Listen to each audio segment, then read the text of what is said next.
राम राम मंडळी. लात मारीन तिथून पाणी काढीन असा आत्मविश्वास स्वतःमध्ये कसा तयार करायचा हे आपण या व्हिडिओ मध्ये पाहणार आहोत. पहिले तर बा तुम्ही असं म्हणूच नका की माझ्याकडे आत्मविश्वास नाही. तुम्ही असं म्हणूच नका की माझ्याकडे आत्मविश्वास नाही. काऊन ते मी तुम्हाला पुढे सांगतो. पहिले तर आपण आता हे पाहू की हे आत्मविश्वास म्हणजे काय असते आणि याले कशा संग खातात. आत्मविश्वास म्हणजे स्वतःवरचा असलेला विश्वास. कुठली बी गोष्ट बा मी करू शकतो असा स्वतःवरचा विश्वास म्हणजे आत्मविश्वास. हा विश्वास अशीन तर तुम्ही ती गोष्ट करू शकता आणि हा विश्वास नशीन तर ती गोष्ट तुम्ही करू शकणार नाही. आता मी पिंट्याला जर म्हटलं की पिंट्या त्या सायकलवर टांग मारून दाखव. पिंट्या फटकन सायकलवर बशीन आणि सटकन राऊंड मारून येईन. पिंट्याला म्हटलं की 1 किलोमीटर चालून दाखव. पिंट्या असा जाईन आणि तसा येईन. आता मला सांगा पिंट्याकडे सायकल चालवायचा आत्मविश्वास आहे काय? आहे. पिंट्याकडे चालायचा आत्मविश्वास आहे काय? आहे. मग तुम्ही असं म्हणू शकत नाही की पिंट्याकडे आत्मविश्वास नाही. हा, पिंट्याकडे बा भाषण करायचा आत्मविश्वास नाही असं तुम्ही म्हणू शकता. आता भाषण करायसाठी जो आत्मविश्वास लागते तो कसा तयार करायचा हे समजून घ्यायचं असेल तर पिंट्याला विचारा की बा पिंट्या हा सायकल चालवण्यासाठी जो आत्मविश्वास लागते तो तुम्ही कुठून आणला? पिंट्या तुम्हाला सांगीन की बा पहिले तर मी सायकल पाहिली आणि माई फाटली. 1-2 वेळा सायकलवरून पडलो. कपडे खराब झाले, टोंगही फुटले, हात गळ्यात पडला, पण म्या सायकलचा नाद सोडला नाही.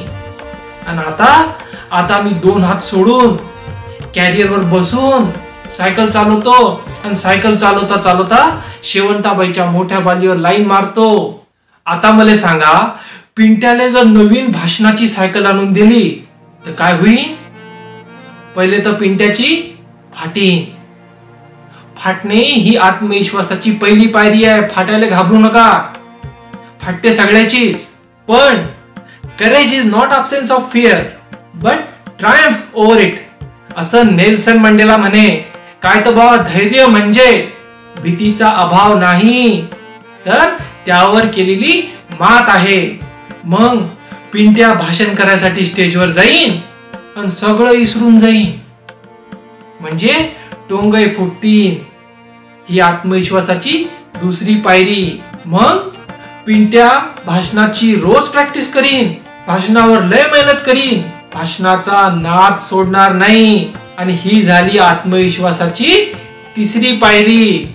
आणि मग पिंट्या पोपटासारखा असा चुटू बोलायला लागेल, असा एक्सपर्ट वक्ता होईल आणि एवढा कॉन्फिडन्स त्याच्यामध्ये येईल, एवढा कम्फर्टेबल होऊन जाईल तो भाषणामध्ये की भाषण करता करता शेवंताबाईच्या मोठ्या बालीवर लाईन मारी.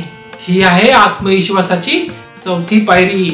ही आत्मविश्वासाची 4 स्टेपची रेसिपी तुम्हाला आली की तुम्ही कोणत्या बी गोष्टीत आत्मविश्वास तयार करू शकता. व्हिडिओ आवडला असेल तर मला कमेंट मध्ये सांगा आणि या व्हिडिओला लाईक करा. त्यानं काय होईल की हा व्हिडिओ आणखी 4 लोकांपर्यंत पोहोचेल, आणखी 4 लोकांचं भलं होईल. आणि या चॅनलला सबस्क्राईब करा. अमकेशे ढिगाने व्हिडिओ येऊन राहिले या चॅनलवर. लक्षात घ्या मंडळी, या आत्मविश्वासाच्या रेसिपी सोबत तुमच्याकडे जर सकारात्मकता असेल, चांगलं चारित्र्य असेल, कृतज्ञता असेल तर तुमचा यशापर्यंतचा प्रवास असा सुपरफास्ट होऊन जाईल.